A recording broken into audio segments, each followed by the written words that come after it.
Então, Estevão continuava lá na casa dos apóstolos, na casa do caminho, continuando as suas pregações, continuando ao seu trabalho e absorvendo aqueles novos ensinamentos que até então para ele eram desconhecidos, mas Estevão já guardava no seu espírito esse amor a Deus, a sua condição moral já era uma condição elevada. E Estevão, nas conversas que tinha com Pedro, falava da sua admiração por Pedro e todos aqueles apóstolos, aqueles irmãos, se dedicarem a cuidar, a tratar, a não negar ajuda, acolhimento a qualquer que fosse as pessoas que chegavam até a casa. Então, Estevão estava lá, de uma certa forma, confortável, feliz, vamos dizer assim, por ter essa nova família, por ter conhecido essa nova família e estava se dedicando à casa dos apóstolos, sentindo que tinha encontrado um local onde ele pudesse ter o seu trabalho manual. E também a Casa dos Apóstolos, eles tinham construído, com os poucos recursos, porque sempre tudo era muito precário, eles tinham construído uma extensão, como se fosse um galpão,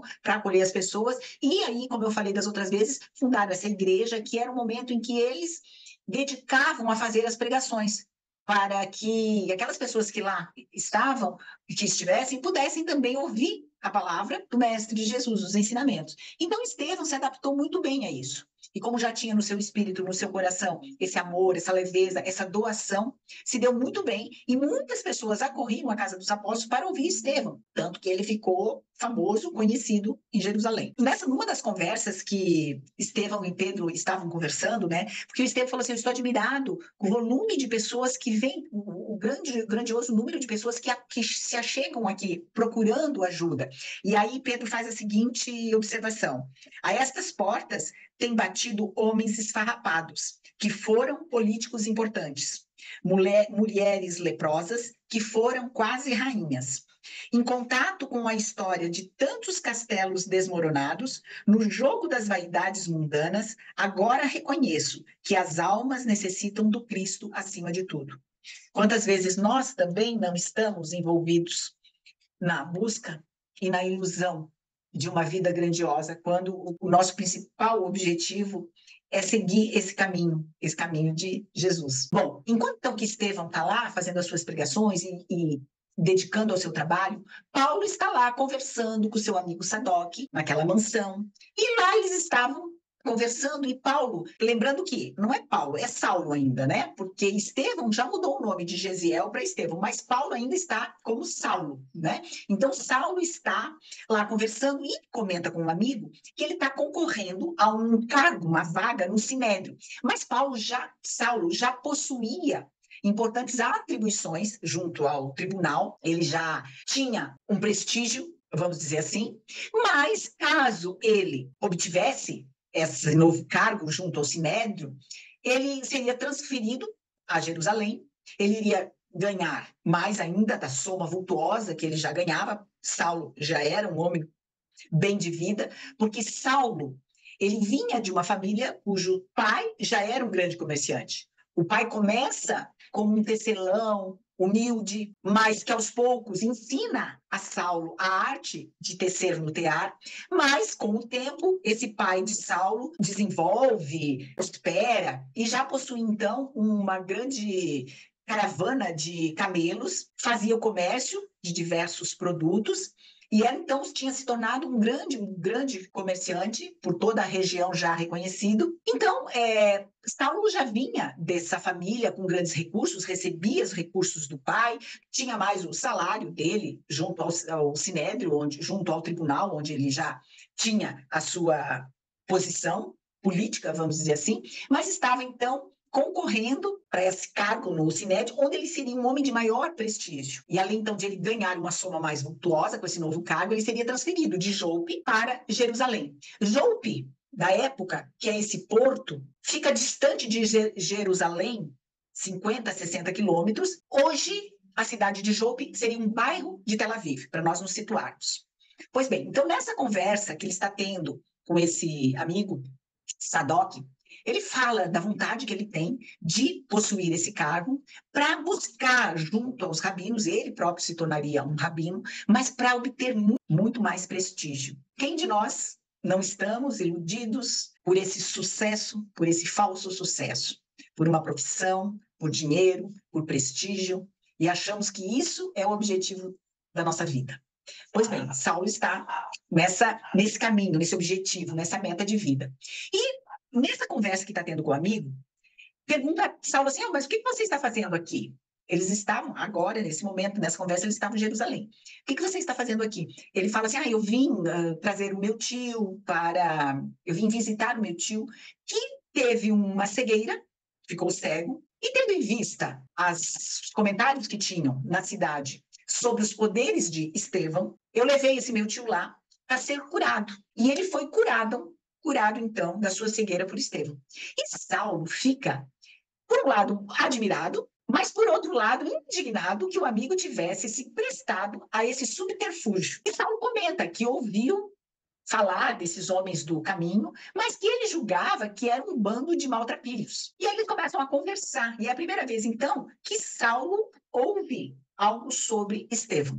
Já tinha ouvido falar dessas pessoas, desses homens do caminho, e quando eles falam quem é que originou esse movimento, Saulo fala assim, olha a concepção que Saulo tinha de Jesus. Então, eu vou falar literalmente o que ele falou. Não foi um carpinteiro galileu, obscuro, sem cultura, que originou tal movimento? Essa é a ideia que Saulo tinha de Jesus. Mas esse amigo fala que esteve lá, que viu as curas, que viu as pessoas que eram acolhidas. E Saulo acha isso tudo muito absurdo. Ele acha que eles são, na verdade, um bando de malucos. E, enfim, nessa confabulação entre o amigo Sadoc e Saulo, eles refletem do quê? Que o Sinédrio estava sendo muito tolerante com aquele bando de malucos. Que eles eram os mistificadores, e que ele, então, Saulo, como um futuro rabino, seria o representante da lei, que ele encabeçaria uma ação decisiva, mais forte, mais pungente, e mais do que isso, ele iria convencer o Sinédrio, de ter atitudes mais drásticas. E, por fim, ele comenta que vamos lá conhecer esse Estevão, vamos ver essa pregação desse homem. Isso iria acontecer dali 2 dias, e ele disse que ele iria lá ouvir aquela pregação do Estevão, e que caso o que Estevão dissesse não ferisse a lei, não falasse contra os códigos religiosos, ele deixaria eles para lá com a assistência deles, né? E não daria bola para isso. Mas, caso ele falasse algo que fosse contrário à lei, então ele agiria. Vamos relembrar o que está acontecendo aqui? As tramas do destino. Abigail não sabia da liberdade do irmão. Apesar de ela buscar, pedir informações para que Zacarias, e próprio Zacarias, ir atrás dos amigos, para que pudesse buscar informações, a última informação que ele obteve foi de que Gesiel havia sido levado a ferros para os navios mercantes e que não se tinha mais informação. Ela, o coração dela, não se conformava em querer saber notícias do irmão. Gesiel, que se tornara Estevão, já estava liberto e estava a pouquíssimos quilômetros dela. Ela estava em Jope, 50, 60 quilômetros, e Estevão estava em Jerusalém. E Saulo, encantado por Abigail. Então, as tramas do destino estavam se ligando, estavam se interligando. E essas tramas estão chegando, que eles estão se aproximando. E Abigail, o que tinha de percepção de Saulo? Ela percebia em Saulo um homem áspero, um homem enérgico, uma personalidade indômita, um homem fervoroso. As concepções da lei que ele possuía não admitiam meio termos. Então, ele tinha esse temperamento inquieto, indômito, mas ela reconhecia nele um coração generoso. Ele era extremamente culto, inteligente, e os dois, de uma certa forma, se complementavam.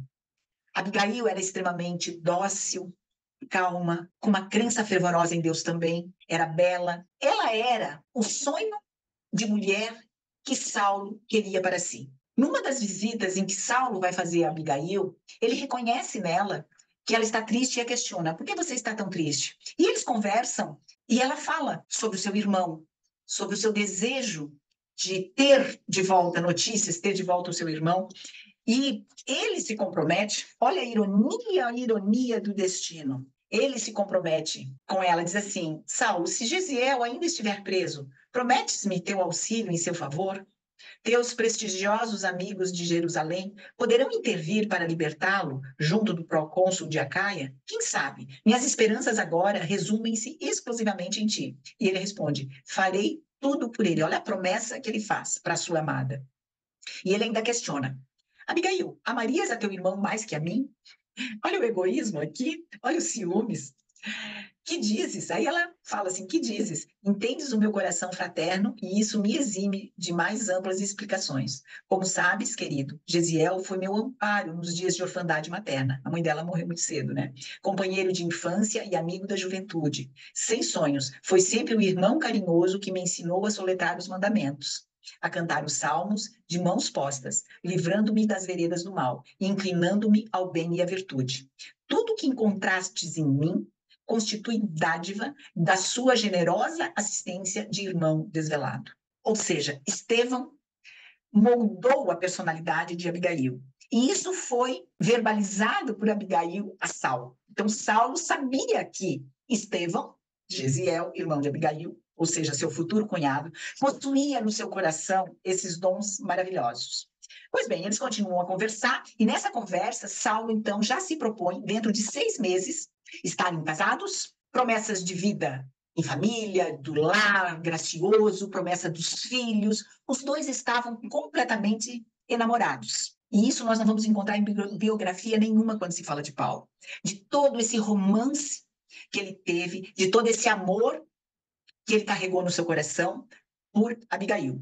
E nós vamos ver na sua missão, ele como missionário, o que essa mulher representou na sua vida. E vai ficar para os próximos capítulos.